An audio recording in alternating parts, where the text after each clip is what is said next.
Thank you, Mayor, for those words and for hosting us here in the lovely Cube today. And Campbelltown is definitely open for business. Let me begin by acknowledging the traditional custodians of the lands which we gather the Darawal and pay my respects to Indigenous elders past, present and emerging. This land has always been a place, rich history steeped in connection and resilience and transformation, and it's great to be here today to actually talk about how we can shape what comes next.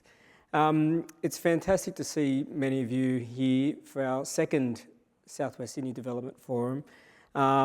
Much like it was last year, it's been designed as a way to highlight the important role that this region is going to play, not just for this state, but for the nation.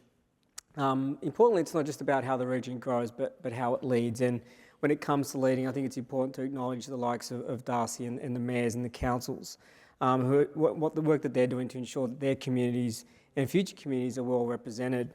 Many of you will be familiar with Darcy and CEO Lindy Dietz, but over the past couple of years, what's been great to see is the increasing presence of the mayors and the CEOs of Camden and Wollondilly, as the mayor mentioned. They're all with us today and collectively are putting aside local boundaries for the greater good of the city. And I want to pay special mention to the Lord Mayor of Wollongong, who's also here today, Councillor Tanya Brown, another one who's leading by example, putting aside local boundaries to collaborate. And I know she's doing a lot of work with the Southwest councils as well. So thank you, Lord Mayor.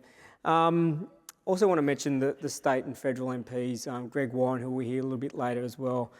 Despite some of the challenges that it faced from a budgetary perspective at the state level, has never stopped putting his foot forward for his constituents. So I want to thank him.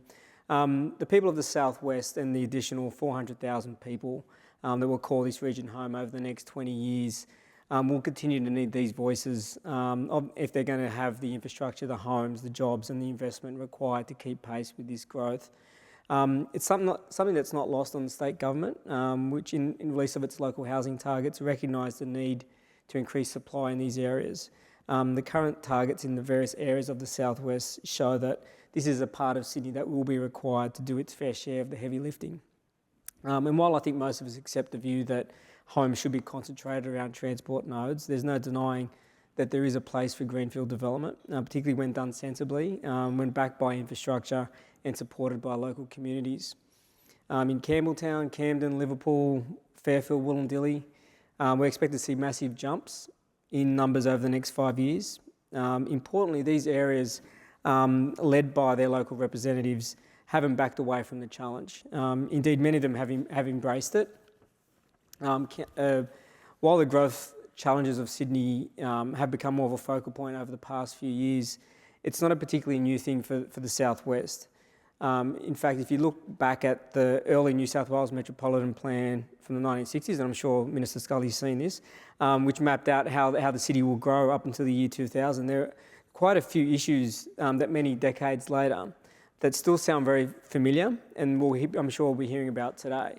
Here are a few of the things that were referenced in that early strategy, and these were taken line for line out of that report.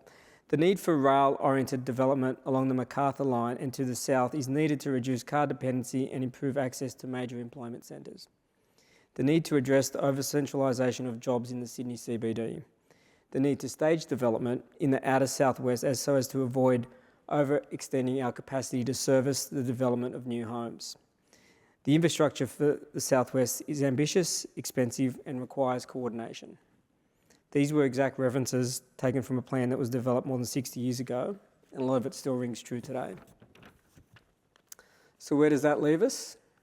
Well, unlike 60 years ago when the average house price was just 4 times the average annual salary, when the smallest block was about 1,000 square metres, when you didn't have to deal with dodgy real estate agents and crowded auctions, there is now a sense of urgency, a realisation at both the local, state and federal level that the housing hole is getting deeper and the need to address the infrastructure backlog has never been greater. There is more awareness that action is required to turn things around. Over the past 12 months, we've seen a reform agenda led by Minister Scully, who we'll hear from in a little bit, tied to simplifying the planning process, speeding up assessments, unlocking land, along with billions of dollars committed towards more social and affordable housing. But the homes are just one part of the equation. For the homes to work, they need to be connected socially, connected to jobs, connected to amenity. And yes, as was referenced in the 1960s plan, it will be expensive. It will also be disruptive and maybe even a bit confusing at times. But without the right governance and coordination, without the right planning, the power, pipes, it's not particularly sexy stuff and it's really hard to cut a ribbon on. But without it, all the other stuff just doesn't work. As much as today's discussion will centre on the projects, the investment and the planning required to support future growth, we also can't ignore the challenges for our existing communities.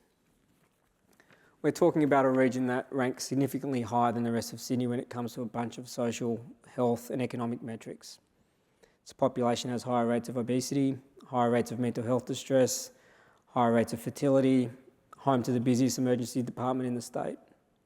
Despite the obvious health demand, supply is not keeping pace. The area is struggling with a shortage of GPs, midwives, local emergency doctors. It has lower rates of educational attainment and lower than average median household incomes, yet has some of the highest work commutes anywhere in the city. It's home to 2/3 of the region's priority social housing waitlist, yet the first round of the HAF fund only received 1/3 of new homes. I could go on.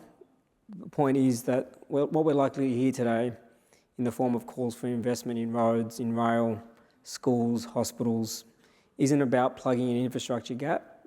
It's actually about building capacity, creating opportunity, helping those residents in the southwest, the ones that are on social waiting lists, that can't afford a new home, that have to commute 3 hours to get to work, that can't afford or have access to a GP.